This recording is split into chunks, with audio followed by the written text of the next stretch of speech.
할렐루야. 오늘도 말씀의 묵상을 통해 이 땅에 드러나는 하나님의 계획하심을 알아가며 그 사역에 동참하는 우리 모두가 될 수 있기를 소망합니다. 우리가 계속해서 함께 묵상하고 있는 이사야서의 말씀에는 하나님을 의지하지 않고 새롭게 강대국으로 떠오르는 아수르를 의지한 유다의 아하스 왕의 이야기가 있었습니다.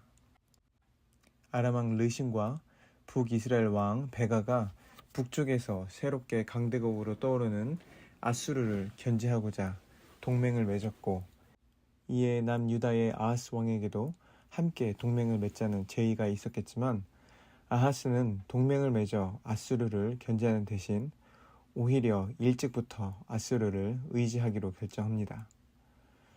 아수르를 의지한 유다는 일시적으로 아람과 북이스라엘의 위험에서 벗어났지만 결국 아수르의 강한 영향력 아래 놓여 종속적인 국가가 되고 말았습니다. 그리고 시간이 흐른 뒤 하나님을 의지하지 않고 강대국을 의지했던 유다의 불신앙은 끝내 바벨론에 의해 나라가 완전히 멸망하는 비극으로 이어지게 됩니다. 그런데 오늘 묵상하실 이사야 13장의 말씀에는 그렇게 유다를 정복한 아수르가 바벨론이란 나라에게 정복당할 것이며, 또 그 바벨론은 또 다시 메대에 의해 정복당할 것이라는 예언을 담고 있습니다. 그러면 우리는 여기서 한 가지 질문을 던질 수 있을 것입니다. 하나님을 의지하지 않은 유다 민족에 대한 심판으로 아수르가 유다를 침략하는 것은 어느 정도 이해가 되는데, 이에 그치지 않고 이사야는 유다를 정복한 아수르에 임하는 바벨론의 심판, 그리고 아수르를 정복한 바벨론이 다시 메대에 의해 침략당하는 그런 하나님의 심판까지 예언을 하고 또 기록을 하여 후대의 이스라엘 백성이 듣도록 했던 이유가 무엇일까 하는 것입니다. 이처럼 유다 민족이나 이스라엘 민족에 관한 것이 아닌 이방 민족들에 대한 심판의 말씀을 기록해 놓은 이유로 쉽게 생각할 수 있는 한 가지는, 이방 민족들에 대한 심판이 곧 이스라엘에게는 하나님의 구원과 도움이 될 수 있다는 그러한 사상으로 발전될 수 있다는 것입니다. 그러나 말씀을 자세히 살펴보면 이러한 이방 민족을 향한 심판의 메시지 속에 다른 한편으로는 하나님의 권능과 계획이 이스라엘 땅의 경계에서 멈추지 않고 온 세상을 향해 향하고 있다는 그런 확신이 전제되어 있다는 것을 우리는 또한 발견할 수 있게 됩니다. 다시 말해서 13장부터 시작되는 이방 민족들에 임하는 심판의 예언은 후에 이스라엘이 다시 구원받게 되기 위한 그런 이스라엘만을 위한 예언에 국한되는 것이 아니라, 이스라엘의 하나님이 모든 민족의 하나님이요 모든 인간의 교만과 우상을 심판하는 자로서 하나님을 이해하는데 이사야의 예언이 선포되고 있음을 말해주고 있습니다. 그리고 그 결과로 이방 민족들이 이스라엘의 하나님을 예배하게 되는 그런 예언들이 나오고 있습니다. 이사야서 19장에서는 그날에 애굽 땅 중앙에 여호와를 위한 제단이 있게 될 것이며, 이는 남쪽의 애굽에서부터 북쪽의 아수르에 이르는 사람들이 하나님을 경배하게 될 것이라는 그러한 온 세상을 향한 놀라운 예언을 하고 있습니다. 하나님의 이방 민족들을 향한 심판이 의미하는 것은 단순히 이스라엘을 정복한 이방 나라에게 임하는 어떠한 형벌이 아닌 온 땅에 계획된 하나님의 뜻이 이루어지는 것을 위한 하나님의 섭리였던 것입니다. 오늘 묵상하는 이사야 13장은 그 이방 민족들에 대한 심판의 시작으로서 먼저 바벨론에 대하여 경고를 하고 있습니다. 13장 5절, 10절, 11절에서는 이렇게 말합니다. 무리가 먼 나라에서 하늘 끝에서 왔으며 곧 여호와와 그의 진노의 병기라 온 땅을 멸하러 함이로다. 하늘의 별들과 별 무리가 그 빛을 내지 아니하며 해가 돋아도 어두우며 달이 그 빛을 비추지 아니할 것이로다. 내가 세상의 악과 악인의 죄를 벌하며 교만한 자의 오만을 끊으며 강포한 자의 거만을 낮출 것이며, 이처럼 바벨론을 향한 하나님의 심판은 단지 유다 백성들을 포로로 잡아간 한 나라를 향한 것이 아닌 온 땅에 가득한 인간의 교만과 오만이 만들어내는 세상을 향한 심판을 의미합니다. 또한 그 심판받는 세상은 하늘의 별들과 별의 무리가 그 빛을 내지 아니하게 하는 온 땅을 향한 심판의 날을 의미합니다.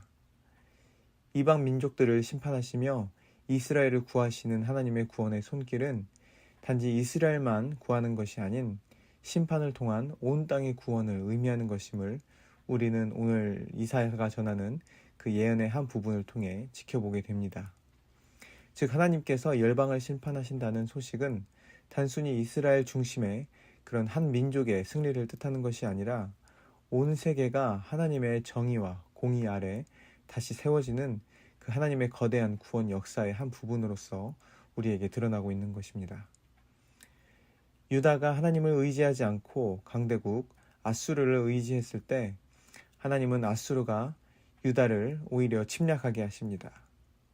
그리고 그 아수르가 교만해졌을 때 바벨론을 통해 아수르를 무너뜨리시고, 그리고 그 바벨론이 다시 교만해졌을 때 메대와 바사를 일으켜 바벨론을 치게 하십니다. 그리고 그 가운데 바사왕 고레스를 들어 사용하셔서 예루살렘을 다시 세우도록 하십니다. 그렇게 다시 지어진 예루살렘 성전을 중심으로 명맥을 이어오던 유다 자손들 가운데서 마침내 구세주가 이 땅에 오시게 되었습니다. 이 모든 험난한 구원의 역사 과정에서 이스라엘은 그저 하나님을 잊지 않으려 한 것뿐이었습니다. 오늘날 우리가 하나님 나라의 백성으로 살아가는 방식 또한 그럴 것입니다. 우리는 이스라엘처럼 때론 하나님을 의지하지 않고 살아가다가 하나님께 심판을 받는 듯한 그런 고난을 경험하게 되기도 하고, 또 그런 고난 중에 구원의 은혜를 경험하게 되어 구원의 하나님을 찬양하게 됩니다. 그리고 그런 우리의 연약한 삶의 흐름 속에서 세상은 하나님께서 온 땅의 주인이심을 보게 될 것입니다. 하나님 나라의 복음이 전파되는 것은 우리가 전도를 많이 해서도 아니고 우리가 세상과 다르게 선하게 살아가기 때문도 아닙니다. 우리는 그저 하나님을 끝까지 놓치지 않고 살아가며 우리 자신의 불신앙에 투쟁하며 살아가는 그 삶 자체를 통해서 세상은 하나님을 보게 되고 또 그 앞에 겸손하게 될 것입니다. 우리나라가 일제 강점기 시대를 견뎌내고 우리나라의 주권을 찾게 된 계기 또한 그러했습니다. 일제 강점기에도 우리 민족이 한 나라로 인정받게 된 것은 일본보다 우리나라가 군사력이 강해서 혹은 어떠한 영향력이 더 강해서가 아닌 상해에 세운 허름한 임시정부가 끝까지 나라의 정통성과 정체성을 지켜냈기 때문이었습니다. 일본은 국제사회에서 조선을 일본의 일부로 인정받기 위해서 여러 가지 외교적 시도를 했지만 우리 민족이 임시정부를 유지하며 독립국가로서의 존재를 포기하지 않았기 때문에 결국 카이로 선언 등을 통해서 한국이 자유롭고 독립된 나라로 인정받게 되는 결정적인 결실을 얻게 되었던 것입니다. 마찬가지로 우리의 삶 또한 수없는 실수와 불신앙 가운데서 우리 스스로 자초하는 어려움을 겪기도 하고 또 하나님의 은혜와 사랑의 인도하심을 통한 구원을 경험하기도 합니다. 그러나 그렇게 연약한 우리의 삶의 모든 순간은 하나도 헛되지 않고 이 땅에 하나님이 살아계심을 증거하며 그 나라의 완성을 향한 이야기의 일부가 될 것입니다.